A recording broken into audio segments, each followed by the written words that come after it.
Well, hello, and thank you for being with us today, Tiffany. I am so excited to have our conversation about economic development, and I'm really glad that you could be with me this morning. Well, thank you for having me. I really appreciate you asking. I think it shows a lot that you're willing to sit down and really listen to the needs of this district. Yeah, thanks. So to get us started, if you could give us a little bit about what economic development actually is. I think it's a term that everybody uses, but not many of us really understand what it means, what economic development as an action or as a community really affects us.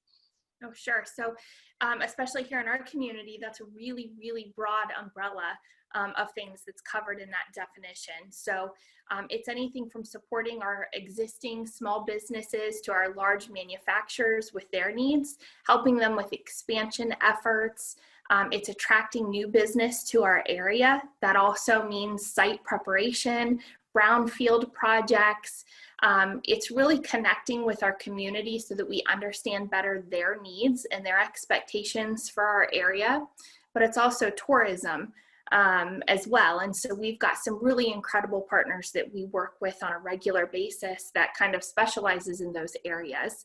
It's workforce development and education and working with our local leaders. Great, thanks. So then I really want to jump in specifically about Coshocton. What are some unique and interesting things that you're working on or that are happening on economic development in Coshocton right now? Well, I'm really encouraged right now with the momentum that we have in our community. Through this pandemic, Coshocton actually has really shined. People have shown up in tremendous ways here, and we're really enjoying kind of the fruits of that right now. So the momentum that we have, we've got our local leaders that are working really hard with our community leaders from every sector. And we've created something called 3 for 3 here in Coshocton, which is the 3 priorities for our community that we really want to tackle in the next 3 years. And we're kind of breaking down those silos and making sure that we're hearing each other. There are some really brilliant people in our community that can help us that may not necessarily be in government. And so we're crossing all of those lines right now and making them pretty blurry for a positive impact. Yeah, I love the idea of tapping into our local talent because I think we have a lot of that here. Can you talk a little bit more about the 3 for 3 and kind of what those 3 things are? Sure. So for years, we kind of had a committee that would get together, and it was sector leaders. And it was beneficial for a long time, but kind of resulted in essentially a roundtable. And I think that you would agree with me that no one just wants to come to a meeting just to have a roundtable discussion. They really want to tackle issues at hand. And so through some discussion with some of our local leaders, Hossman Marketing, Kirby Hossman, incredible advocate for our area, we really just kind of came up with the idea of let's make sure that we're getting everyone involved that wants to be. And sit down and look at our priorities and figure out where we're at right now on some of those goals. And so it really is a community-led economic development support team. And we probably have 20 to 25 different partners right now. We really think that as this concept continues to grow, more people are going to hear about that and have something to add. And we're really excited about how we're going to move forward. Great, thanks. So then talking about Coshocton, continuing that conversation, what are some of the biggest advantages that Coshocton has, or maybe even if you want to expand a little bit outside Coshocton, our region, what are those biggest advantages? Maybe even what you would say is like a 30-second pitch to somebody who asked. Well, I think you would talk to anyone here and they would say, why not Coshocton County instead of why Coshocton County?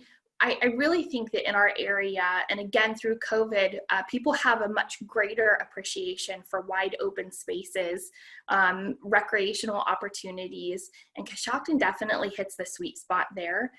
So in addition to our beautiful landscape, as we are rural and we're in the Appalachia region, we really have everything here that a big city has to offer, but we're doing it through small businesses. We're doing it through some really dedicated manufacturers. Our location is really kind of ideal as our proximity to big cities such as Columbus, the Akron-Canton area. We're within an hour from all of that. We're 15 minutes from one interstate. We're 30 minutes from another. And so you can be anywhere that you need to be really within an hour. But here, the cost of living is much more affordable, and really you have dedicated education partners that truly care about your children. So we do kind of argue and say, why not? You can spend an hour in a traffic jam on a downtown outer belt if you'd like, or you can be at work in 7 minutes here. Right. No, that's definitely an advantage and something I love about Coshocton. So we've talked a little bit about the advantages, kind of why not Coshocton, but what are some of the struggles that we face in Coshocton in economic development and specifically maybe even outside the region again? Sure. So I think that probably our biggest struggle is, of course, one of our biggest strengths as well. So we are rural. We do have excellent highway access, but we do not have a continuous 4-lane right now. There is 3 miles in Muskingum County, 7 miles in Coshocton County that really need to be captured in this area to finish that Columbus to Pittsburgh corridor. I really do believe that we start to progress in that area and get that project that was once started but not completed finished. It opens doors for everything. We have increased population, increased business opportunities. Site development becomes a little bit easier, of course, with infrastructure expansion. It really is the key to making sure that not just Coshocton, but 6 other counties succeed in the future. And it's something that we really, really need to push. So that's certainly a challenge for us. It's a challenge that we're working on every single day. But also regarding infrastructure, broadband, especially through COVID, that need has been incredibly heightened. Our topography, while it's beautiful, does also create some challenges. It doesn't necessarily make infrastructure expansion easy. And so that is something that we really have to overcome. It's something that our community is very, very dedicated to solving that issue. I truly believe that broadband needs to become a basic utility. This day and age, the way technology has advanced, this should not be a discussion. This should have already happened. And so it's certainly a priority item for us here too. Yeah, I totally agree on that. I think a lot of people will definitely agree on that. So then speaking of maybe even specifically on broadband, I know that it's been a conversation in our community for a while, having worked with you and with many other people in economic development over the past few years. So, but that's a thing that you have to coordinate between the local and state and federal governments. Like when you work on projects that require you to coordinate, like what are some of the challenges that you and the Coshocton Port Authority face when you coordinate between all 3 forms of government? Sure. So here in Coshocton, we do a fantastic job with our local leaders and our local government of making sure that we're really all on the same page. 3 for 3 is yet another initiative of making sure that we have a united front as we attack some of those priority items.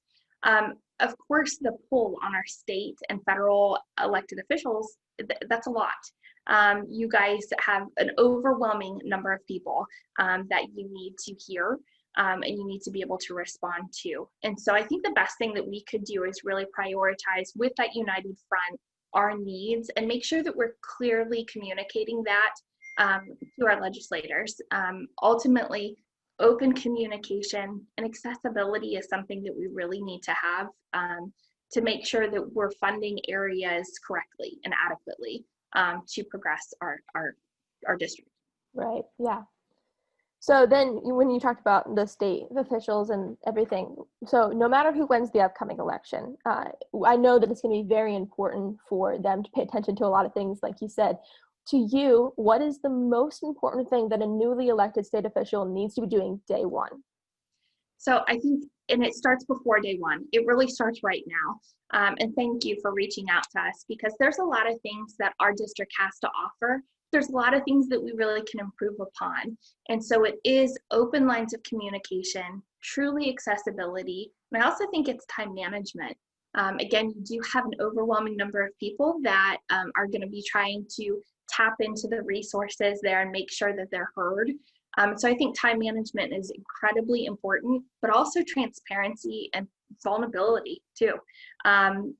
We understand that this person is there for a reason, that they have a heart for helping the district. And we need to know that. We need to understand that we're being represented by someone that's truly genuine. Yeah, definitely. I agree with you there. That's it basically for my questions. Maybe one last thing. Is there anything that you would want to say to the community in the 72, in Coshocton specifically? Anything that you really wish that people knew? I really think that our community as a whole throughout this entire pandemic, and of course it's such a hot topic because we're currently in it, but we have done such an incredible job of supporting each other.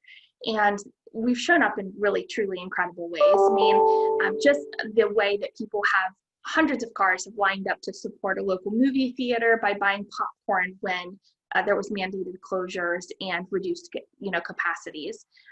We had hundreds of people making thousands of masks for our healthcare workers. We had local manufacturers that stopped normal production and started doing hand sanitizers to make sure that our first responders and our healthcare workers were safe. I think just we truly embody that love and care that's important for a hometown. Keep doing what you do. We're doing just such a great job. And I hope that after this pandemic is over, we continue to embody those characteristics here in our community, because that's truly what draws people to an area. Yeah, no, totally. Thank you so much for answering my questions and meeting with me. I'm very thankful that the Coshocton Port Authority and you do such a great job in our district supporting all of our local community leaders. So thank you for all that you do, and thank you for meeting with me today. Thank you, Kaitlyn. We look forward to continuing conversations with you. Great, thanks. I'll talk to you later.